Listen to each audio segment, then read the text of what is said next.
Human genome project ਇਹ ਹੈ ਕੀ? ਕਹਾਣੀ ਕਿੱਥੋਂ ਸ਼ੁਰੂ ਹੁੰਦੀ ਹੈ? ਠੀਕ ਹੈ, ਇਹਨੂੰ ਐਕਸਪਲੇਨ ਕਰਨ ਲਈ let me share a example with you. ਬੇਟਾ, ਮੰਨ ਲਓ ਕਿ ਜਿਵੇਂ ਮੈਂ ਆਪਣੇ ਬੇਬੀ ਲਈ ਪ੍ਰੈਮ ਮੰਗਵਾਇਆ, ਸਟਰੋਲਰ, ਜਿਹਦੇ ਵਿੱਚ ਆਪਾਂ ਬੱਚੇ ਨੂੰ ਘੁਮਾ ਸਕਦੇ ਹਾਂ। ਠੀਕ ਹੈ, ਛੋਟੇ ਬੱਚੇ ਨੂੰ ਜਿਹੜਾ ਹਜੇ ਚੱਲ ਫਿਰ ਨਹੀਂ ਸਕਦਾ। ਤਾਂ ਉਹ ਆਨਲਾਈਨ ਆਇਆ, ਕਾਫੀ ਵੱਡਾ ਬਾਕਸ ਸੀ ਤੇ ਉਹਦੇ ਵਿੱਚ ਬੇਟੇ ਜਿਵੇਂ ਮੰਨ ਲਓ 4 ਵੀਲਸ ਸੀਗੇ, ਟਾਇਰ ਸੀਗੇ। ਠੀਕ ਹੈ, ਤੇ ਉਹਨਾਂ ਨੂੰ ਆਪਸ ਵਿੱਚ ਜੋੜਨ ਵਾਲੇ ਕੁਝ ਜਿਹੜੇ ਸੀਗੇ ਡੰਡੇ ਸੀ, ਆਪਾਂ ਕਹਿ ਸਕਦੇ ਹਾਂ। ਉਹਦੀ ਸੀਟ ਸੀ, ਸੀਟ ਦੇ ਉੱਤੇ ਕਵਰ ਸੀ, ਉੱਪਰ ਜਿਹੜਾ ਸੀਗਾ ਛਤਰੀ ਸੀ, ਉਹਦਾ ਕਵਰ ਸੀ ਉਸ ਡੱਬੇ ਦੇ ਵਿੱਚ। ਠੀਕ ਹੈ, ਬਹੁਤ ਸਾਰੇ ਨਟ ਪੇਚ ਸੀ, ਉਹਨਾਂ ਨੂੰ ਕਸਣ ਲਈ ਇੱਕ ਛੋਟਾ ਜਿਹਾ ਪੇਚਕਸ ਵੀ ਸੀ। ਫਿਰ ਬੇਟੇ ਇੱਕ ਟਰੇ ਸੀ ਜਿਹੜੀ ਅੱਗੇ ਫਿਕਸ ਹੋਣੀ ਹੁੰਦੀ ਹੈ, ਜਿਹਦੇ ਵਿੱਚ ਆਪਾਂ ਕੋਈ ਬੇਬੀ ਦਾ ਸਮਾਨ ਰੱਖ ਸਕਦੇ ਹਾਂ। ਤਾਂ ਇੰਨਾ ਕੁਝ ਸੀ। ਜਦੋਂ ਮੈਂ ਉਹ ਬਾਕਸ ਖੋਲ੍ਹਿਆ ਤਾਂ ਮੈਨੂੰ ਪਤਾ ਨਹੀਂ ਲੱਗਦਾ ਸੀ ਕਿ ਕਿੱਥੋਂ ਮੈਂ ਸ਼ੁਰੂ ਕਰਨਾ ਹੈ, ਇੰਨੇ ਨਟ ਕਿੱਥੇ ਲੱਗਣੇ ਹੈ, ਕਿਹੜੇ ਟਾਇਰ ਅੱਗੇ ਲੱਗਣੇ ਹੈ, ਕਿਹੜੇ ਪਿੱਛੇ ਲੱਗਣੇ ਹੈ। ਸੋ ਆਈ ਵਾਸ ਟੋਟਲੀ ਕਨਫਿਊਜ਼ਡ। ਸੋ ਇਹ ਸਭ ਲਈ ਮੈਨੂੰ ਇਨਸਟਰਕਸ਼ਨਸ ਚਾਹੀਦੀਆਂ ਸੀ, ਕਿ ਮੈਨੂੰ ਪਤਾ ਲੱਗ ਸਕੇ ਕਿ ਕਿਵੇਂ ਹੈ। ਇੰਨਾ ਕੰਪਲੈਕਸ ਸੀ ਕਿ ਮੈਂ ਆਪ ਜੋੜ ਹੀ ਨਹੀਂ ਸਕਦੀ ਸੀ। ਠੀਕ ਹੈ, ਫਿਰ ਉਸੇ ਡੱਬੇ ਦੇ ਵਿੱਚ ਹੀ ਬੇਟੇ ਇੱਕ ਮੈਨੂਅਲ ਸੀ। ਮੈਨੂਅਲ 3-4 ਪੇਜਾਂ ਦੀ ਇੱਕ ਛੋਟੀ ਜਿਹੀ ਬੁੱਕ, ਜਿਹਦੇ ਵਿੱਚ ਸਾਰਾ ਕੁਝ ਲਿਖਿਆ ਹੁੰਦਾ ਕਿ ਆਪਾਂ ਕਿਸ ਤਰ੍ਹਾਂ ਕਰਨਾ ਹੈ।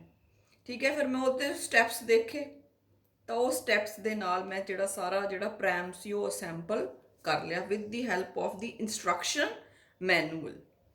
ਲੈਬ ਦੇ ਵਿੱਚ ਵੀ ਤੁਸੀਂ ਐਕਸਪੈਰੀਮੈਂਟਸ ਕਰਦੇ ਹੋ ਤਾਂ ਉਹਦੇ 'ਚ ਵੀ ਯੂ ਹੈਵ ਅ ਮੈਨੂਅਲ। ਉਹ ਦੱਸਦੇ ਆ ਵੀ ਪਹਿਲਾਂ ਇੰਨਾ ਪਾਣੀ ਲੈ ਲਓ, ਫਿਰ ਉਹਦੇ ਵਿੱਚ ਆਹ ਵਾਲੇ ਜਿਹੜੇ ਵੀ ਹੈ ਕੈਮੀਕਲਸ ਪਾ ਲਓ, ਵਾਟ ਐਵਰ, ਹੀਟ ਕਰ ਲਓ ਨਾ ਕਰ ਲਓ, ਕਿੱਦਾਂ ਐਕਸਪੈਰੀਮੈਂਟ ਨੂੰ ਕਰਨਾ ਹੈ।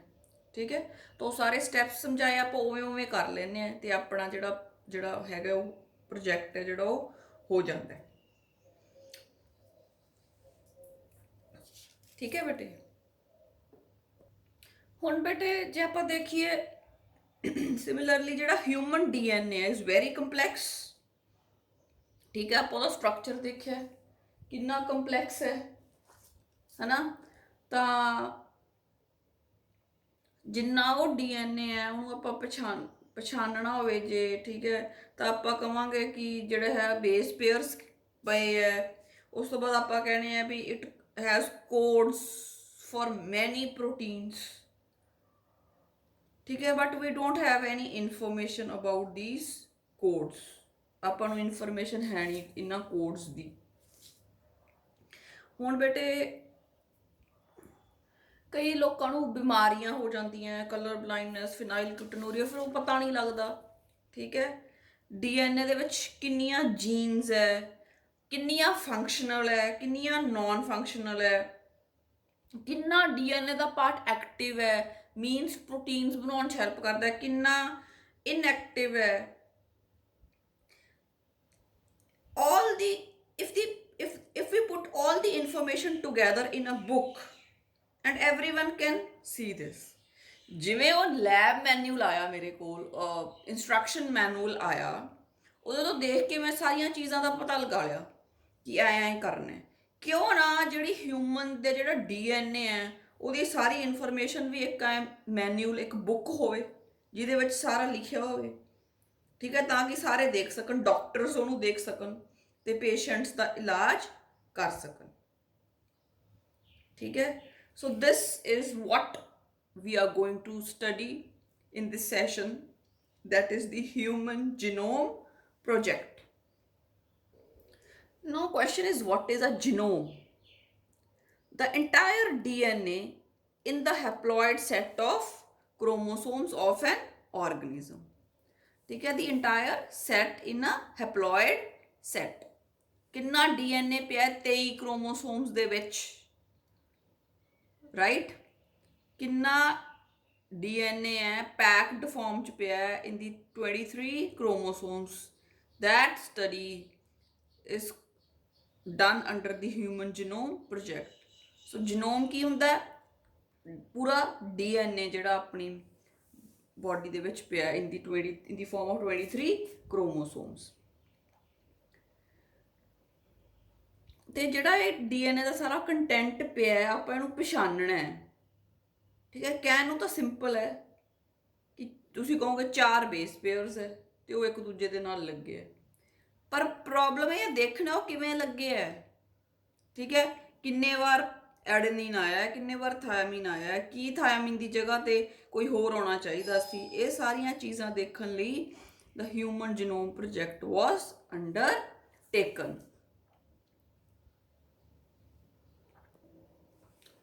ਸੋ ਇਨ 1990 ਅਮਰੀਕਾ ਦੇ ਵਿੱਚ US department of energy and national institute of health embarked and coordinated on the project of sequencing human genome।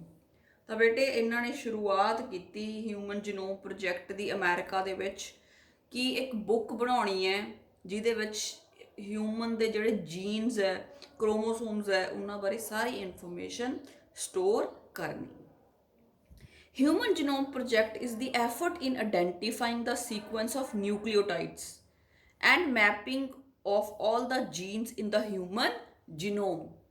ठीक है, कि ਜਿਹੜੇ ਨਿਊਕਲੀਓਟਾਈਡਸ ਆ ਆਪਣੇ 4 ਬੇਸ ਪੇਅਰਸ ਆ ਉਹ ਕਿਸ ਤਰ੍ਹਾਂ ਲੱਗੇ ਆ, ਉਹਨਾਂ ਨੂੰ ਆਇਡੈਂਟੀਫਾਈ ਕਰਨਾ, ਉਹਨਾਂ ਦਾ ਸੀਕੁਐਂਸ ਬਣਾਉਣਾ। ਠੀਕ ਹੈ, ਕਿਸ ਤਰੀਕੇ ਨਾਲ ਉਹ ਲੱਗੇ ਉਹ ਸਾਰਾ ਸਟੱਡੀ ਕਰਨਾ is the work of the human genome project. So ਬੇਟੇ it was a long project। ਅਕਤੂਬਰ 1 1990 ਚ ਸ਼ੁਰੂ ਹੋਇਆ, 2003 ਚ ਖਤਮ ਹੋਇਆ। So it took 13 years। ਤੇ ਕੁਛ ਜਿਹੜੇ ਜੀਨਸ ਬਾਰੇ ਪਤਾ ਚੱਲਿਆ ਇਨ 2006। ਤਾਂ 2003 ਦੇ ਵਿੱਚ ਵੀ ਇਹ ਪੂਰਾ ਕੰਪਲੀਟ ਨਹੀਂ ਹੋਇਆ, right. So it was a big project, high level project. ਠੀਕ ਹੈ, which was launched by the US after the 13 years।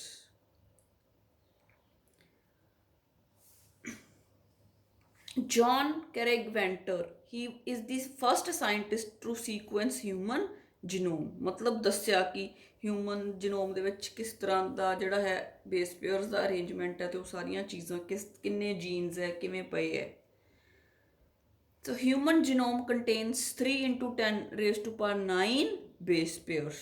So thus we can say that human ਦਾ ਜਿਹੜਾ ਜੀਨੋਮ ਹੈ, ਜਿਹੜਾ DNA ਹੈ, ਠੀਕ ਹੈ, ਉਹ ਬਹੁਤ ਹੀ ਕੰਪਲੈਕਸ ਹੈ। Now students, in our body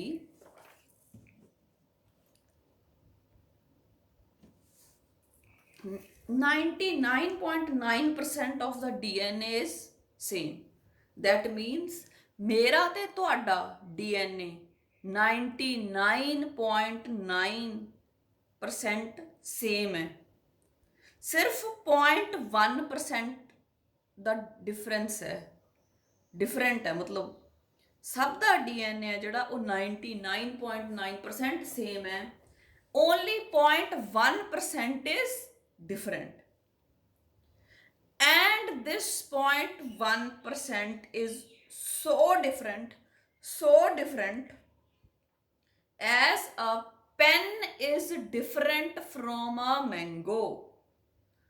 मतलब बहुत ज़्यादा different है, very very very different, ਜਿਹਦੇ ਕਾਰਨ ਹੀ ਆਪਾਂ ਇੱਕ ਦੂਜੇ ਤੋਂ different ਹੈ। ਠੀਕ ਹੈ, ਹਾਈਟ 'ਚ ਡਿਫਰੈਂਸ ਹੈ, ਸਕਿਨ ਕਲਰ 'ਚ ਡਿਫਰੈਂਸ ਹੈ, ਹੇਅਰ ਕਲਰ 'ਚ ਡਿਫਰੈਂਸ ਹੈ, ਹੇਅਰ ਦੀ ਲੈਂਥ 'ਚ ਡਿਫਰੈਂਸ ਹੈ, ਬੋਡੀ ਦੀ ਸ਼ੇਪ ਦਾ ਡਿਫਰੈਂਸ ਹੈ, ਫੀਚਰਸ ਦਾ ਡਿਫਰੈਂਸ ਹੈ, ਰਾਈਟ। ਇਹ ਸਾਰਾ ਡਿਫਰੈਂਸ ਕਿੱਥੋਂ ਆਇਆ? Only from 0.1% of the DNA which is different. ਮੈਂ ਪੈਨ ਤੇ ਮੈਂਗੋ ਦੀ ਐਗਜ਼ਾਮਪਲ ਤਾਂ ਲਈ ਕਿਉਂਕਿ ਦੇਖੋ ਵੀ ਆਪਾਂ ਨੂੰ ਅੱਖਾਂ ਬੰਦ ਕਰਕੇ ਵੀ ਪਤਾ ਲੱਗਦਾ ਵੀ ਪੈਨ ਕਿਵੇਂ ਹੈ, ਮੈਂਗੋ ਕਿਵੇਂ, ਕਿੰਨਾ ਡਿਫਰੈਂਸ ਹੈ। ਠੀਕ ਹੈ, ਪੈਨ ਤਾਂ ਚਲੋ ਨॉन ਲਿਵਿੰਗ ਹੋ ਗਿਆ, ਪਰ ਵੀ ਜਿਹੜਾ ਆਪਾਂ ਇੱਕ ਦੂਜੇ ਤੋਂ ਇੰਨੇ ਜ਼ਿਆਦਾ ਡਿਫਰੈਂਟ ਹੈ, ਠੀਕ ਹੈ, that is only due to that 0.1%. Human genome project ਕੀਤਾ ਹੀ ਕਿਉਂ? ਇਸ ਲਈ ਕਿਉਂਕਿ ਸਾਇੰਟਿਸਟ ਨੂੰ ਇੰਨੀ ਕਿਉਰਿਓਸਿਟੀ ਸੀ, ਠੀਕ ਹੈ, ਬਹੁਤ ਜ਼ਿਆਦਾ ਕਿਉਰਿਓਸਿਟੀ ਸੀ ਕਿ ਹਿਊਮਨ ਬੀਇੰਗ ਦੇ ਕ੍ਰੋਮੋਸੋਮ 1 ਦੇ ਉੱਪਰ ਜਿਹੜਾ ਪਹਿਲਾ ਜੀਨ ਹੈ ਉਸ ਤੋਂ ਲੈ ਕੇ ਜਿਹੜਾ ਲਾਸਟ ਕ੍ਰੋਮੋਸੋਮ ਹੈ 23rd ਕ੍ਰੋਮੋਸੋਮ ਹੈ, ਉਹਦਾ ਜਿਹੜਾ ਆਖਰੀ ਜੀਨ ਹੈ ਉਹਦੇ ਤੱਕ ਜਾਣਨ ਦੀ ਇੱਛਾ ਸੀ, ਚਾਹ ਸੀ, ਕਿਉਰਿਓਸਿਟੀ ਸੀ। ਪਹਿਲੇ ਕ੍ਰੋਮੋਸੋਮ ਵੀ ਹੈ 23 ਕ੍ਰੋਮੋਸੋਮ, ਫਸਟ ਕ੍ਰੋਮੋਸੋਮ ਦਾ ਜਿਹੜਾ ਫਸਟ ਜੀਨ ਹੈ ਉਹਦੇ ਤੋਂ ਲੈ ਕੇ 23rd ਕ੍ਰੋਮੋਸੋਮ ਜਿਹੜਾ ਲਾਸਟ ਕ੍ਰੋਮੋਸੋਮ ਹੈ ਉਹਦਾ ਜਿਹੜਾ ਆਖਰੀ ਜੀਨ ਹੈ, ਮਤਲਬ ਕਿ ਬਾਡੀ ਦੇ ਵਿੱਚ ਜਿੰਨੇ ਵੀ ਜੀਨਸ ਹੈ, ਜਿੰਨੇ ਵੀ ਕ੍ਰੋਮੋਸੋਮਸ ਹੈ, ਉਹਨਾਂ ਨੂੰ ਜਾਣਨ ਦੀ ਬਹੁਤ ਹੀ ਚਾਹ ਸੀ। ਕੀ ਇਨਫੋਰਮੇਸ਼ਨ ਸਟੋਰਡ ਹੈ ਇਹਨਾਂ ਜੀਨਸ ਦੇ ਵਿੱਚ, ਠੀਕ ਹੈ, ਉਹ ਸਾਰੀ ਬਾਰੇ ਜਾਣਕਾਰੀ ਪ੍ਰਾਪਤ ਕਰਨੀ ਸੀ। ਤਾਂ ਕਰਕੇ ਜਿਹੜਾ ਹਿਊਮਨ ਜੀਨੋਮ ਪ੍ਰੋਜੈਕਟ ਹੈ ਉਹ ਕੀਤਾ। ਫਿਰ ਬੇਟੇ ਜਿਹੜਾ ਹਿਊਮਨ ਜੀਨੋਮ ਪ੍ਰੋਜੈਕਟ ਹੈ ਉਹਨੂੰ ਮੈਗਾ ਪ੍ਰੋਜੈਕਟ ਕਹਿੰਦੇ ਆ। ਮੈਗਾ ਆਪਾਂ ਨੂੰ ਪਤਾ ਵੱਡਾ ਹੈ ਨਾ, ਮੈਗਾ ਪ੍ਰੋਜੈਕਟ ਕਹਿੰਦੇ ਕਿਉਂ? ਕਿਉਂਕਿ ਕਹਿੰਦਾ ਬਹੁਤ ਮਹਿੰਗਾ ਪ੍ਰੋਜੈਕਟ ਸੀ, 9 ਬਿਲੀਅਨ US ਡਾਲਰਸ ਮਤਲਬ ਖਰਚਾ ਆਇਆ। ਫਿਰ ਬਹੁਤ ਜ਼ਿਆਦਾ ਬੇਸ ਪੇਅਰਸ ਹੈ DNA 'ਚ, 3 × 10⁻9 ਬੇਸ ਪੇਅਰਸ। ਇਹਨਾਂ ਨੂੰ ਆਇਡੈਂਟੀਫਾਈ ਕਰਨਾ ਤੇ ਫਿਰ ਅਰੇਂਜ ਕਰਨਾ, ਸੀਕੁਐਂਸ ਮਤਲਬ ਅਰੇਂਜ 1 to 23 ਵੀ ਪਹਿਲੇ ਕ੍ਰੋਮੋਸੋਮ ਤੇ ਆ ਜੀਨਸ, ਆ ਵੱਡਾ, ਆ ਛੋਟਾ, ਆ ਇਸ ਤਰ੍ਹਾਂ ਉਹ ਸਾਰੇ ਦੇ ਸਾਰੇ ਜੀਨਸ ਨੂੰ ਇੱਕ ਸੀਕੁਐਂਸ ਦੇ ਵਿੱਚ ਲਾਉਣਾ, ਠੀਕ ਹੈ। ਪਰ ਥਰਡ ਬਹੁਤ ਜ਼ਿਆਦਾ ਸਾਇੰਟਿਸਟ, ਟੈਕਨੀਸ਼ੀਅਨਸ ਤੇ ਸਪੋਰਟਿੰਗ ਸਟਾਫ ਚਾਹੀਦਾ ਸੀ। ਇਸ ਕਰਕੇ ਜਿਹੜਾ ਹਿਊਮਨ ਜੀਨੋਮ ਪ੍ਰੋਜੈਕਟ ਹੈ ਉਹਨੂੰ ਮੈਗਾ ਪ੍ਰੋਜੈਕਟ ਦਾ ਨਾਮ ਦਿੱਤਾ। ਫਿਰ ਬੇਟੇ ਗੋਲਸ ਕੀ ਕਿਉਂ ਕੀਤਾ ਗਿਆ ਇਹ ਪ੍ਰੋਜੈਕਟ, ਕੀ ਰਿਕੁਆਇਰਮੈਂਟ ਸੀ, ਉਹ ਮੈਂ ਤੁਹਾਨੂੰ ਐਕਸਪਲੇਨ ਹੀ ਕੀਤਾ। ਕਿਉਂਕਿ ਕਿਉਰਿਓਸਿਟੀ ਸੀ ਸਾਰੇ ਜੀਨਸ ਬਾਰੇ ਜਾਣਨ ਦੀ। To identify all the estimated genes in the human DNA, ਠੀਕ ਹੈ। ਤਾਂ ਬੇਟੇ to find and identify all the genes in the body, ਉਹਨਾਂ ਨੂੰ ਫਾਈਂਡ ਕਰਨਾ, ਆਇਡੈਂਟੀਫਾਈ ਕਰਨਾ ਬੋਡੀ ਦੇ ਵਿੱਚ ਜਿੰਨੇ ਵੀ ਜੀਨਸ ਹੈ। ਫਿਰ ਉਹਨਾਂ ਨੂੰ ਸੀਕੁਐਂਸ 'ਚ ਲਾਉਣਾ, ਮਤਲਬ ਫਸਟ ਜੀਨ ਕਿਹੜਾ ਹੈ, 10th ਕਿਹੜਾ ਹੈ, ਲਾਸਟ ਜੀਨ ਕਿਹੜਾ ਹੈ, ਠੀਕ ਹੈ, ਫਸਟ ਕਿਹੜਾ, ਆਖਰੀ ਕਿਹੜਾ, ਆਇਡੈਂਟੀਫਾਈ ਕਰਨਾ ਤੇ ਇੱਕ ਸੀਕੁਐਂਸ ਵਿੱਚ ਲਗਾਉਣਾ। This is the goal of the human genome project. ਫਿਰ ਬੇਟੇ to determine the sequence of the 3 billion chemical base pairs that make up the human DNA, ठीक है। वो सारे बेसिस किस तरह अरेंज है, ठीक है, उन्हों का की सीक्वेंस है वो सारा देखना। Third, store this information in databases, मतलब ਤੁਸੀਂ ਐ ਮੰਨੋ ਕਿ I want to make insulin. ਜਿਹੜੇ ਲੋਕਾਂ ਨੂੰ ਸ਼ੂਗਰ ਹੁੰਦੀ, ਡਾਇਬਟੀਜ਼ ਹੋਈ ਹੁੰਦੀ ਹੈ ਤਾਂ ਉਹਨਾਂ ਦੇ ਇਨਸੂਲਿਨ ਲੱਗਦੀ ਹੈ। ਹੁਣ ਮੈਂ ਇਨਸੂਲਿਨ ਬਣਾਉਣੀ ਹੈ, ਠੀਕ ਹੈ। ਤਾਂ ਜਿਹੜੀ ਹੁਣ ਹਿਊਮਨ ਜੀਨੋਮ ਪ੍ਰੋਜੈਕਟ ਨੇ ਜਿਹੜੀ ਉਹ ਬੁੱਕ ਬਣਾਈ ਹੈ ਜਿਹਦੇ ਵਿੱਚ ਸਾਰੀ ਇਨਫੋਰਮੇਸ਼ਨ ਸਟੋਰ ਹੈ, ਠੀਕ ਹੈ। I can take that information from that and I can ਮਤਲਬ ਮੇਕ ਇਨਸੂਲਿਨ, ਰਾਈਟ। ਤਾਂ ਬੇਟੇ ਜਿਹੜੀ ਉਹ ਇਨਫੋਰਮੇਸ਼ਨ ਹੈ ਉਹਨੂੰ ਸਟੋਰ ਕਰ ਲਿਆ ਇਨ ਦੀ ਫਾਰਮ ਆਫ ਡੈਟਾਬੇਸ, ਠੀਕ ਹੈ। ਡੈਟਾਬੇਸ ਕੰਪਿਊਟਰ ਦੇ ਵਿੱਚ ਜਿਹੜਾ ਹੈ ਇਨ ਦੀ farm of ਡੈਟਾਬੇਸਿਸ in the computer, ਉਹਦੇ ਵਿੱਚ ਉਹਨੂੰ ਸੇਵ ਕਰ ਲਿਆ। ਸੇਵ ਕਰਕੇ ਉਸ ਤੋਂ ਬਾਅਦ ਬੇਟੇ ਜਿਹੜੀਆਂ ਹੈਗੀਆਂ ਇਹ ਜਿਹੜੀ ਜਾਣਕਾਰੀ ਸੀ ਉਹ ਇੰਡਸਟਰੀਜ਼ ਨੂੰ ਦੇਤੀ, ਜਿਨ੍ਹਾਂ ਦੇ ਵਿੱਚ ਕੁਝ ਦਵਾਈਆਂ ਜਾਂ ਜਿਵੇਂ ਇਨਸੂਲਿਨ ਦੀ ਮੈਂ ਐਗਜ਼ਾਮਪਲ ਦਿੱਤੀ ਉਹ ਬਣਾਈਆਂ ਜਾ ਸਕਣ। To solve any ethical, legal and social issues, ठीक है। we cannot clone human genome, can we clone? No, ਤਾਂ ਇਸ ਤਰ੍ਹਾਂ ਦੇ ਜਿਹੜੇ ਐਥੀਕਲ ਇਸ਼ੂਜ਼ ਹੈ, ਕੋਈ ਲੀਗਲ ਹੈ, ਉਹ ਇਸ਼ੂਜ਼ ਨੂੰ ਸੋਲਵ ਕੌਣ ਕਰਦਾ ਹੈ? Human genome project. ਹੁਣ ਬੇਟਾ ਕਿਹੜਾ ਜੀਨ ਕਿਵੇਂ ਹੈ, ਉਹਦਾ ਕੀ ਫੰਕਸ਼ਨ ਹੈ? ਮੰਨ ਲਓ ਕੋਈ ਜੀਨ ਖਰਾਬ ਹੋ ਗਿਆ, ਤਾਂ ਮੰਨ ਲਓ ਸਪੋਜ਼ ਸਿਕਲ ਸੈੱਲ ਅਨੀਮੀਆ ਹੋ ਗਿਆ, ਤੇ ਆਪਾਂ ਫਿਰ ਜੇ ਆਪਣੇ ਕੋਲੇ ਆ ਸਾਰੀ ਇਨਫੋਰਮੇਸ਼ਨ ਹੋਊਗੀ ਜੀਨਸ ਦੀ, ਤਾਂ ਆਪਾਂ ਉੱਥੋਂ ਇਨਫੋਰਮੇਸ਼ਨ ਲੈ ਸਕਦੇ ਹਾਂ। ਠੀਕ ਹੈ, ਜਾਣਕਾਰੀ ਸਾਰੀ ਲੈ ਸਕਦੇ ਹਾਂ, ਤੇ ਆਪਾਂ ਨੂੰ ਪਤਾ ਲੱਗ ਜੂਗਾ ਕਿ ਡਿਜ਼ੀਜ਼ ਕਿਉਂ ਹੋਇਆ। ਜਿਵੇਂ it's a wonderful project, it helps us to know ਕਿ ਆਪਾਂ ਨੂੰ ਸਾਰਾ ਪਤਾ ਲੱਗਦਾ। ਸਪੋਜ਼ ਜਦੋਂ ਆਪਾਂ ਸਾਰੇ ਜੀਨਸ ਬਾਰੇ ਆਪਾਂ ਨੂੰ ਪਤਾ ਲੱਗ ਗਿਆ, ਠੀਕ ਹੈ, ਆਪਾਂ ਕਹਿ ਸਕਦੇ ਹਾਂ ਕਿ ਨਾਰਮਲ ਜੀਨ ਕਿਹੋ ਜਿਹਾ ਹੈ, ਤੇ ਜੇ ਪ੍ਰੋਬਲਮੈਟਿਕ ਜੀਨ ਹੋਊਗਾ ਉਹ ਕਿਸ ਤਰ੍ਹਾਂ ਦਾ ਹੋਊਗਾ, ਕਿਉਂਕਿ ਸਾਰੀ ਇਨਫੋਰਮੇਸ਼ਨ ਆਪਾਂ ਕੰਪਿਊਟਰ ਡਾਟਾਬੇਸ ਦੇ ਵਿੱਚ ਸਟੋਰ ਕਰ ਲਈ ਇਨ ਦੀ ਕੰਪਿਊਟਰ ਡਾਟਾਬੇਸਿਸ। ठीक है ना, if we come to know which is the normal and which is the problematic gene, क्योंकि नॉर्मल जीन की सारी जानकारी आप स्टोर कर ली, तो आप जोड़ा बंदा बीमार है वो जीन्स नॉर्मल जीन्स के नाल इस बुक के थ्रू जोड़ा कंप्यूटर डेटाबेस के थ्रू कंपेयर कर सकते हैं। ठीक है, तो आपको पता लग जूगा कि नॉर्मल जीन किस तरह का है, तो इस बंदे दे विच प्रॉब्लमैटिक जीन पिया जिहदे नाल इहनूं बीमारी हो रही है, so we can correct it. ठीक है, so this is what is the human genome project. मतलब गोल्स की सी, क्यों किया। Now human genome project is closely associated with bioinformatics. Bioinformatics की है? Application of computer technology and information science to interpret and predict biological structure and function. ठीक है, computer जी technology है ਉਹਨੂੰ यूज़ करके ਉਹਦੇ ਵਿੱਚ ਇਨਫੋਰਮੇਸ਼ਨ ਸਟੋਰ ਕਰਕੇ ਕੰਪਿਊਟਰ ਦੇ ਵਿੱਚ, ਤੇ ਫਿਰ ਉਸ ਤੋਂ ਬਾਅਦ ਆਪਾਂ ਬਾਇਓਲੋਜੀਕਲ ਸਟਰਕਚਰਸ ਹੈ, ਕਿਸ ਤਰ੍ਹਾਂ ਦੇ ਉਹਨਾਂ ਦੇ ਫੰਕਸ਼ਨਸ ਹੈ, ਕਿਸ ਤਰ੍ਹਾਂ ਦੇ ਜੀਨਸ ਹੈ, ਉਹਨਾਂ ਨੂੰ ਸਾਰਿਆਂ ਨੂੰ ਆਪਾਂ ਦੇਖ ਸਕਦੇ ਹਾਂ, ਤੇ ਉਹਨਾਂ ਨੂੰ ਫਿਰ ਆਪਾਂ ਅਪਲਾਈ ਕਰ ਸਕਦੇ ਹਾਂ ਇਨ ਐਨਾਲਾਈਜ਼ਿੰਗ ਡੀਐਨਏ ਸੀਕੁਐਂਸ ਡਾਟਾ। ਜਿਵੇਂ ਸਪੋਜ਼ ਇੱਕ ਸੈੱਲ ਸੀਗਾ, ਆ ਜਿਹੜੀ ਇਹਨਾਂ ਨੇ ਦਿਖਾਈ ਹੋਈ ਹੈ ਗਰਲ, ਤੇ ਇਹਦਾ ਜਿਹੜਾ ਸੀਗਾ ਇਹਦੇ 'ਚੋਂ ਇਹਦੇ ਕ੍ਰੋਮੋਸੋਮਸ ਲਏ ਸਾਰੇ, ਇਹਦਾ ਡੀਐਨਏ ਲਿਆ। ठीक है, डीएनए तो सारी इन्फॉर्मेशन लैके it is stored in the computer data basis. ठीक है, उस तो बाद वो तो जोड़ा है कंपेयर किया जा सकता है with the normal genes with the problematic genes, and it can be used in the medical science and health, ताकि जोड़ा है लोगों दी जड़ियाँ बीमारियां उन्होंने सॉल्व किया जा सके, उन्होंने कारणों जानिया जा सके। So next is the methodology, methods की है ह्यूमन जीनोम प्रोजेक्ट दे कारण दे। तो there are two approaches. Number one, expressed sequence tags, they are called as ESTs, and second is the sequence annotation. हुण बेटे जिहड़ी मैथडोलॉजी है, ठीक है, ਇਹਦਾ मतलब है कि ਆਪਾਂ ਕਿਵੇਂ ਪੜ੍ਹ ਸਕਦੇ ਹਾਂ। ਹੁਣ ਆਪਾਂ DNA ਦੇ ਉਹ ਬੇਸ ਪੇਅਰ ਸਾਰੇ ਸਟੱਡੀ ਕਰਨੇ ਸੀ, ਆਪਾਂ ਉਹ ਕਿਵੇਂ ਕਰ ਸਕਦੇ ਹਾਂ।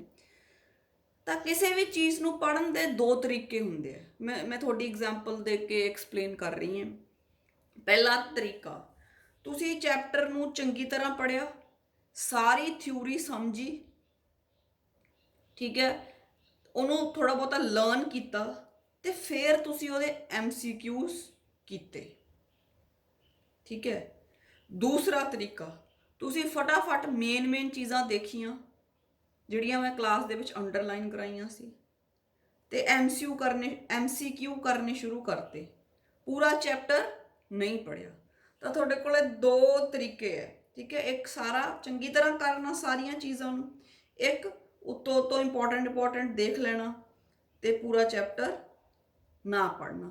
जिमें कई बच्चे जनवरी फरवरी चाहते हैं कि मैडम इंपॉर्टेंट दस दो, बस पास होना है। ठीक है, नंबरां नाल कोई मतलब नहीं, राइट।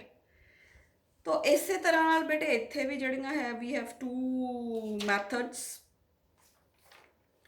पहला जड़ा हैगा एक्सप्रैसड सीक्वेंस टैग्स। हुण देखो बच्चों, इन्फॉर्मेशन है जिहड़ी वो जीन्स दे विच स्टोर्ड है, जिन्नियां भी अपनी बॉडी च जीन्स है सारियां कोल इन्फॉर्मेशन है। ਇਹ ਇਨਫੋਰਮੇਸ਼ਨ ਪ੍ਰੋਟੀਨਸ ਬਣਾਉਣ ਦੇ ਵਿੱਚ ਕੰਮ ਆਉਂਦੀ ਹੈ। ਠੀਕ ਹੈ, ਮੈਂ ਐਕਸਪ੍ਰੈਸਡ ਸੀਕੁਐਂਸ ਟੈਗਸ ਬਾਰੇ ਦੱਸ ਰਹੀ ਹਾਂ। ਇਹਦਾ ਮਤਲਬ ਹੈ ਕਿ identify all jeans that R ਐਕਸਪ੍ਰੈਸਡ as RNA, ਜਿਹੜੇ ਜੀਨਸ RNA ਦੇ ਵਿੱਚ ਐਕਸਪ੍ਰੈਸ ਹੋ ਰਹੇ ਆ, ਪ੍ਰੋਟੀਨਸ ਬਣਾਉਣ ਦੇ ਵਿੱਚ ਹੈਲਪ ਕਰ ਰਹੇ ਆ, ਉਹਨਾਂ ਜੀਨਸ ਬਾਰੇ ਸਟੱਡੀ ਕਰਨਾ। ਹੁਣ ਤੁਸੀਂ ਬੇਟੇ ਸਚਿਨ ਤੰਦੂਲਕਰ ਦਾ ਨਾਮ ਸਾਰਿਆਂ ਨੇ ਸੁਣਿਆ ਹੈ। ਹੀ ਇਜ਼ ਅ ਕ੍ਰਿਕਟਰ, ਬਹੁਤ ਹੀ ਫੇਮਸ ਕ੍ਰਿਕਟਰ, ਜਿਨ੍ਹਾਂ ਨੇ ਇੰਡੀਆ ਲਈ ਬਹੁਤ ਜਿਹੜੇ ਰਨਸ ਸਕੋਰ ਕੀਤੇ ਹੈ। You all have seen him. He has curly hairs and his height is short. Yes?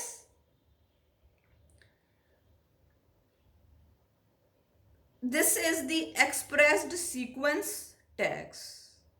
एक ही है expressed sequence tags. मैं देखिया कि उसकी हाइट घट है, बाहरों ही देख लिया। मैं देखिया उसके हेयर करली है, ठीक है। जिमें मान लो मैं देखिया ऐश्वर्या राय दियां आईज ग्रीन है, so I have seen the expression मैं तुहानूं दस्सिया भी the information is stored in the DNA, it is pass to the messenger RNA and the information is expressed in the form of proteins. किस तरह के proteins पे उस तरह के मेरे वाल होणगे, स्किन उस तरह की होगी, ठीक है। तो एक्सप्रैशन किवें हुंदा है जेनेटिक इन्फॉर्मेशन का, इन द फॉर्म ऑफ प्रोटीन्स।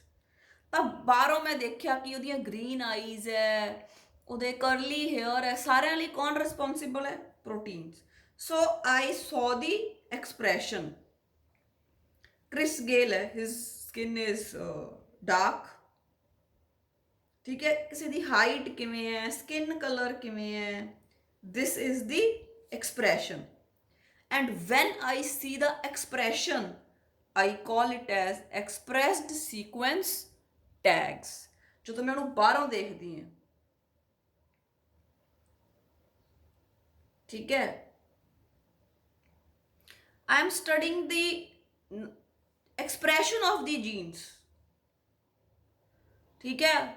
मतलब ये वो बच्चा है जिहड़ा कहता है कि बस इंपॉर्टेंट दस दो मैम, पास होना है, परसेंटेज की कोई चक्कर नहीं, बस पापा तो जे फेल हो गया फिर पापा तो पिटाई होगी, ठीक है। तो उत्तों कर लिया उन्हें। This is the expressed sequence tags. When I see only the expression, right, height के colour, hair colour, skin colour, so when I see the expression I call it as expressed sequence tags. Suppose बेटे हम मान लो ਆਪਾਂ ਨੂੰ पता है भी jeans अलग अलग तरह के पे है, तो आप सचिन तेंदुलकर की गल कर रहे हैं कि कर्ली हेयर्स है, हो सकता है उन्होंने कोले स्ट्रेट हेयर्स के जीन भी होन, पर एक्सप्रैस सीक्वेंस टैग्स दे विच मैं वो गल नहीं कर रही। I am focused only on the expression कि मैनू बाहरों की दिस रहा है, ठीक है। मैं वही गल ही कर रही हूँ, शॉर्टकट, ठीक है। ता this is what is expressed sequence tags. हुण सैकेंड आने आप sequence annotation.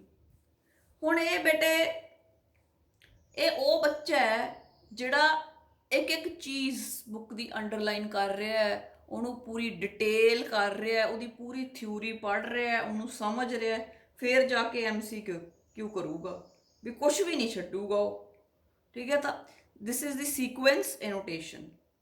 Sequencing the whole genome,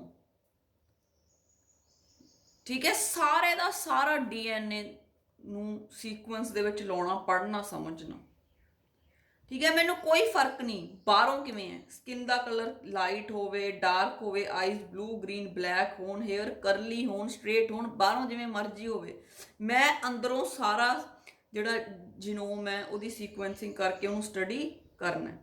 ये वो बच्चा जिहड़ा टॉप करूगा, सारे का सारा पढ़ता है, ठीक है। क्रोमोसोम 1 तो लैके क्रोमोसोम 23 तक सारा पढ़ना, सारे बारे जानकारी प्राप्त करनी, ठीक है। सीक्वेंस का इत्थे मतलब है from top to the bottom, सारा काम पढ़ो करो ਬਰੀਕੀ ਨਾਲ, ਬਰੀਕੀ ਨਾਲ ਕਿਸੇ ਕੰਮ ਨੂੰ ਕਰਨਾ, ਪੂਰੀ ਡੀਟੇਲ ਦੇ ਵਿੱਚ ਕਰਨਾ, ਸਾਰੇ 23 ਕ੍ਰੋਮੋਸੋਮਸ ਬਾਰੇ ਪੜ੍ਹ ਕੇ ਸੀਕੁਐਂਸ ਕਰ ਲੈਣਾ।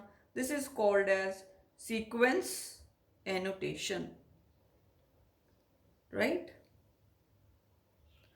So next are the salient features of human genome.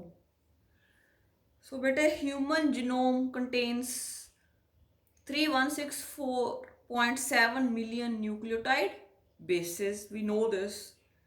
Average gene means एक जीन ਦੇ ਵਿੱਚ 3000 bases ਪਏ, ਠੀਕ ਹੈ, ਪਰ ਉਹਨਾਂ ਦਾ ਜਿਹੜਾ ਜੀਨ ਦਾ ਸਾਈਜ਼ ਹੈ ਉਹ ਵੇਰੀ ਕਰ ਸਕਦਾ ਹੈ। ਸਭ ਤੋਂ ਵੱਡਾ ਜੀਨ ਹੈ ਜਿਹੜਾ ਉਹ ਐਕਸ ਕ੍ਰੋਮੋਸੋਮ ਤੇ ਪਿਆ ਹੈ, ਡਾਇਸਟ੍ਰੋਫਿਨ, ਜੀਨ ਦਾ ਨਾਮ ਹੈ ਡਾਇਸਟ੍ਰੋਫਿਨ ਤੇ ਐਕਸ ਕ੍ਰੋਮੋਸੋਮ ਦੇ ਉੱਪਰ ਪਿਆ ਹੈ। ਇਹਦੇ ਵਿੱਚ 2.4 ਮਿਲੀਅਨ ਬੇਸਿਸ ਹਨ and total number of genes are 30,000. 99.9 nucleotide bases are identical in all the people. 0.1% makes us, each of us unique. ਆਪਾਂ ਇੱਕ ਦੂਜੇ ਤੋਂ ਲੱਗ ਗਏ ਕਿਹਦੇ ਕਰਕੇ? ਉਸੇ 0.1% ਕਰਕੇ, ਠੀਕ ਹੈ। The function are unknown for over 50% of the discovered genes. ਕਹਿੰਦਾ ਜਿਹੜੇ ਜੀਨਸ ਡਿਸਕਵਰ ਵੀ ਕਰ ਲਏ ਨਾ, ਪਰ ਉਹਨਾਂ ਦਾ ਹਜੇ ਵੀ ਉਹਨਾਂ ਚੋਂ 50% ਇਹੋ ਜਿਹੇ ਜਿਨ੍ਹਾਂ ਦਾ ਆਪਾਂ ਨੂੰ ਫੰਕਸ਼ਨ ਨਹੀਂ ਪਤਾ। Chromosome 1 has most genes and Y has the fewest genes. Less than 2% of the genome codes for proteins. Proteins सिर्फ 2% genome ਤੋਂ ਹੀ ਬਣਦੇ ਆ, rest 98% is not forming the proteins. ਉਸ ਤੋਂ ਬਾਅਦ ਬੇਟਾ ਜਿਹੜਾ DNA ਹੈ ਨਾ, ਉਹਦੇ ਵਿੱਚ ਬਹੁਤ ਸਾਰੇ ਰਿਪੀਟਡ ਸੀਕੁਐਂਸਿਸ ਪਏ ਹੈ। ਜਿਵੇਂ ਆ ਤੁਸੀਂ ਦੇਖ ਸਕਦੇ ਹੋ ਨਾ, ਆਪ ਸਿਲਵਰ, ਫਿਰ ਸਿਲਵਰ, ਫਿਰ ਸਿਲਵਰ, ਫਿਰ ਸਿਲਵਰ, ਉਹੀ ਚੀਜ਼ ਰਿਪੀਟ ਹੋ ਰਹੀ ਹੈ, ਵਾਰੀ ਵਾਰੀ ਆ ਰਹੀ ਹੈ ਨਾ ਉਹੀ ਚੀਜ਼। ਜਿਵੇਂ ਸਪੋਜ਼ ਤੁਹਾਨੂੰ ਤੁਸੀਂ ਹੋ, ਤੁਹਾਨੂੰ ਮਾਸੀ ਦਾ ਫੋਨ ਆਇਆ, ਉਹ ਵੀ ਪੜ੍ਹਾਈ ਕਿਵੇਂ ਚੱਲ ਰਹੀ ਹੈ, ਮਾਮੀ ਦਾ ਫੋਨ ਆਇਆ, ਪੜ੍ਹਾਈ ਕਿਵੇਂ ਚੱਲ ਰਹੀ ਹੈ, ਭੂਆ ਦਾ ਆਇਆ, ਪੜ੍ਹਾਈ ਕਿਵੇਂ ਚੱਲ ਰਹੀ ਹੈ, ਕਜ਼ਨ ਸਿਸਟਰ ਦਾ ਆਇਆ, ਪੜ੍ਹਾਈ ਕਿਵੇਂ ਚੱਲ ਰਹੀ ਹੈ। ਤਾਂ ਇੱਕੋ ਹੀ ਗੱਲ ਰਿਪੀਟ ਹੁੰਦੀ ਹੈ ਨਾ, ਜਦੋਂ ਇੱਕੋ ਹੀ ਗੱਲ ਰਿਪੀਟ ਹੁੰਦੀ ਹੈ, that is called the repeated sequence. ਤੇ ਆਏ DNA ਹੈ ਬੇਟੇ, ਠੀਕ ਹੈ। ਜਿਵੇਂ ਆ DNA ਸੀ, ਜਿਹੜਾ ਸੀਕੁਐਂਸ ਇੱਥੇ ਹੈ, ਫਿਰ ਇੱਥੇ ਪਿਆ, ਫਿਰ ਇੱਥੇ ਪਿਆ, ਆਏ ਰਿਪੀਟ ਹੋ ਰਹੇ ਜਿਹੜੇ ਸੀਕੁਐਂਸ ਹੈ। Repeated sequence make up very large portion of the human genome. ਤਾਂ ਉਹੀ ਜਿਹੜਾ ਹੈ ਸੀਕੁਐਂਸ ਹੈ ਉਹ ਰਿਪੀਟ ਹੋ ਰਿਹਾ ਹੈ in the human genome. Now the part of the DNA which contains repeated sequences, ਜਿਵੇਂ ਮੈਂ ਦੱਸਿਆ ਵਾਰੀ ਵਾਰੀ ਉਹੀ ਚੀਜ਼, ਠੀਕ ਹੈ। ਜਿਹੜਾ DNA ਦਾ ਪਾਰਟ ਜਿਹਦੇ ਵਿੱਚ ਵਾਰ-ਵਾਰ ਰਿਪੀਟਡ ਸੀਕੁਐਂਸ ਪਏ ਆ, ਉਹਨੂੰ ਕਹਿੰਦੇ ਆ ਸੈਟੇਲਾਈਟ DNA। ਕੀ ਕਹਿੰਦੇ ਆ ਉਹਨੂੰ? Satellite DNA. The repetitive sequences are called satellite chromosomes. They are non-coding. Non-coding ਹੁੰਦੇ ਆ, ਕਿਸੇ ਵੀ ਪ੍ਰੋਟੀਨ ਲਈ ਕੋਡ ਨਹੀਂ ਕਰਦੇ, ਆਪਣੀ ਬਾਡੀ ਦੇ ਵਿੱਚ ਕੋਈ ਵੀ ਫੰਕਸ਼ਨ ਨਹੀਂ ਕਰਦੇ। ਜਿਹੜੇ ਰਿਪੀਟਡ ਸੀਕੁਐਂਸਿਸ ਹੁੰਦੇ ਆ ਨਾ, ਇਹ ਕੰਮ ਦੇ ਨਹੀਂ ਹੁੰਦੇ, ਠੀਕ ਹੈ। ਕੋਈ ਵੀ ਫੰਕਸ਼ਨ ਨਹੀਂ ਕਰਦੇ ਆਪਣੀ ਬਾਡੀ 'ਚ, ਕਿਸੇ ਚੀਜ਼ ਲਈ ਕੋਡ ਨਹੀਂ ਕਰਦੇ, ਠੀਕ ਹੈ। So they are called the repeated sequences. They have no direct coding function. ਪਰ ਇਹ ਆਪਾਂ ਨੂੰ ਐਵੋਲਿਊਸ਼ਨ ਬਾਰੇ, ਠੀਕ ਹੈ, ਕ੍ਰੋਮੋਸੋਮ ਦੇ ਸਟਰਕਚਰ ਬਾਰੇ ਜਾਣਕਾਰੀ ਦਿੰਦੇ ਆ। ਹੁਣ ਬੇਟੇ ਤੁਹਾਡੇ ਤੇ ਮੇਰੇ ਵਿੱਚ 1.4 ਮਿਲੀਅਨ ਐਸੀ ਜਗ੍ਹਾ ਹਨ, ਐਸੀਆਂ ਜਗ੍ਹਾਵਾਂ ਹਨ ਜੋ ਇੱਕ ਬੇਸ ਪੇਅਰ ਦੀ ਵਜ੍ਹਾ ਨਾਲ ਚੇਂਜ ਹੋ ਰਹੀਆਂ, ਠੀਕ ਹੈ। ਜੀ ਜਗ੍ਹਾ ਤੇ ਸੀ ਆ ਗਿਆ, 2 ਬੇਸ ਪੇਅਰਸ ਬਾਕੀ ਸੇਮ ਸੀ, ਠੀਕ ਹੈ। ਇੱਕ ਬੇਸ ਪੇਅਰ ਵੀ ਚੇਂਜ ਹੋ ਜਾਂਦਾ ਹੈ ਤਾਂ ਕੋਡ ਚੇਂਜ ਹੋ ਰਿਹਾ ਹੈ ਸਿਰਫ ਇੱਕ ਬੇਸ ਪੇਅਰ ਕਰਕੇ। So this is called as single nucleotide polymorphism, ਠੀਕ ਹੈ। ਕਿ ਜਦੋਂ ਕੋਡ ਚੇਂਜ ਹੋ ਰਿਹਾ ਹੈ ਸਿਰਫ ਇੱਕ ਬੇਸ ਪੇਅਰ ਦੀ ਵਜ੍ਹਾ ਨਾਲ, this is called as single nucleotide polymorphism. ਪੋਲੀਮੋਰਫਿਜ਼ਮ। ਪੋਲੀਮੋਰਫਿਜ਼ਮ ਦਾ ਮਤਲਬ ਹੁੰਦਾ ਟਾਈਪਸ, ਆਪਾਂ ਕਹਿ ਸਕਦੇ ਹਾਂ। ਤਾਂ ਇੱਕ ਨਿਊਕਲੀਓਟਾਈਡ ਜੋ ਬਦਲਦਾ ਤਾਂ ਬਹੁਤ ਸਾਰੀਆਂ ਚੇਂਜਸ ਆ ਜਾਂਦੀਆਂ। ਦਿਸ is called S SNPs, right? And the repeating part is called the satellite chromosome, and the satellite chromosome is non-coding. But Sir Alec Jeffrey, he found out these repetitive units. ਇਹਨਾਂ ਦੀ ਐਲਿਕ ਜੈਫਰੇ ਦੀ ਆਪਾਂ ਗੱਲ ਕਰਾਂਗੇ when we will talk about the DNA fingerprinting। ਤੇ ਉਹਨਾਂ ਨੇ ਬੇਟੇ ਰੈਪੀਟੇਟਿਵ ਸੀਕੁਐਂਸਿਸ ਜਿਹੜਾ satellite DNA ਇਹਨੂੰ ਦੇਖਿਆ। ਉਹਨਾਂ ਨੇ ਦੇਖਿਆ ਕਿ ਜੋ ਮੇਰੇ ਰੈਪੀਟੇਟਿਵ ਯੂਨਿਟਸ ਹੋਣਗੇ ਬਾਕੀ ਸਾਰੇ ਲੋਕਾਂ ਤੋਂ ਉਹ ਅਲੱਗ ਹੋਣਗੇ। ਠੀਕ ਹੈ, ਮੇਰੇ ਤੇ ਤੁਹਾਡੇ ਜਿਹੜੇ ਰੈਪੀਟੇਟਿਵ ਯੂਨਿਟਸ ਹੈ ਉਹ ਅਲੱਗ ਹੋਣਗੇ। So my repetitive units are unique, they are present only in my body. ਠੀਕ ਹੈ, ਜਿਹੜੇ ਆਇਡੈਂਟੀਕਲ ਟਵਿਨਸ ਹੁੰਦੇ ਆ, ਮਤਲਬ ਸੇਮ ਐਗ ਤੇ ਸੇਮ ਸਪਰਮ ਤੋਂ ਬਣਦੇ ਆ, they are the identical twins ਔਰ ਦੀ ਮੋਨੋਜ਼ਾਈਗੋਟਿਕ ਟਵਿਨਸ।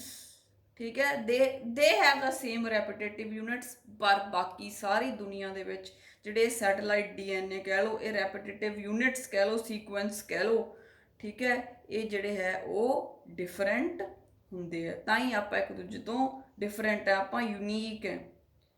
ਤੋ it is called the mega project. ਉਹ ਤੁਹਾਨੂੰ ਪਤਾ ਲੱਗ ਗਿਆ ਕਿਉਂਕਿ ਇਸ ਨੂੰ ਬਣਾਉਣ ਦੇ ਵਿੱਚ ਬਹੁਤ ਸਾਰਾ ਟਾਈਮ ਲੱਗਿਆ, ਬਹੁਤ ਸਾਰਾ ਪੈਸਾ ਤੇ ਬਹੁਤ ਸਾਰੇ ਸਾਇੰਟਿਸਟ ਲੱਗੇ। ਹੁਣ ਐਪਲੀਕੇਸ਼ਨਸ ਕਿੱਥੇ ਕਿੱਥੇ ਕੰਮ ਆ ਰਹੇ ਆਪਾਂ ਨੂੰ। First, identification of defective genes, I have explained this. Opportunity to offer early treatment, ਜਦੋਂ ਬਿਮਾਰੀ ਦਾ ਜਲਦੀ ਪਤਾ ਲੱਗ ਜਾਊਗਾ ਤਾਂ ਉਹਦੀ ਟਰੀਟਮੈਂਟ ਵੀ ਹੋਣ ਦੇ ਚਾਂਸ ਜ਼ਿਆਦਾ ਹੁੰਦੇ, ਉਹਨੂੰ ਟਰੀਟ ਕਰਨ ਦੇ, ਉਹਦਾ ਇਲਾਜ ਸੌਖਾ ਹੋ ਜਾਂਦਾ। ਡਿਜ਼ਾਈਨ ਡਰੱਗਸ, ਜਿਵੇਂ ਮੈਂ ਤੁਹਾਨੂੰ ਇਨਸੂਲਿਨ ਦੀ ਐਗਜ਼ਾਮਪਲ ਦਿੱਤੀ ਸੀ, ਜੇ ਜੀਨਸ ਬਾਰੇ ਪਤਾ ਹੋਊਗਾ ਫਿਰ ਹੀ ਡਰੱਗਸ ਬਣਾ ਸਕਾਂਗੇ। Production of proteins that are produced by a particular gene, ਕਿਹੜਾ ਜੀਨ ਕਿਹੜੇ ਪ੍ਰੋਟੀਨਸ ਬਣਾਉਂਦਾ ਹੈ, ਇਹਦੇ ਬਾਰੇ ਜੇ ਪਤਾ ਲੱਗ ਜੇ ਤਾਂ ਸਪੋਜ਼ ਜਿਹੜੀ ਬਿਮਾਰੀ ਹੈ, ਕੋਈ ਚੀਜ਼ ਬੰਦੇ ਦੇ ਅੰਦਰ ਨਹੀਂ ਬਣ ਰਹੀ ਤਾਂ ਉੱਥੋਂ ਪਤਾ ਲੱਗ ਜੂਗਾ ਵੀ ਕਿਹੜਾ ਜੀਨ ਫੰਕਸ਼ਨ ਨਹੀਂ ਕਰ ਰਿਹਾ, right? So this is the application of Human Genome Project, and in the next video I'll talk about the DNA fingerprinting.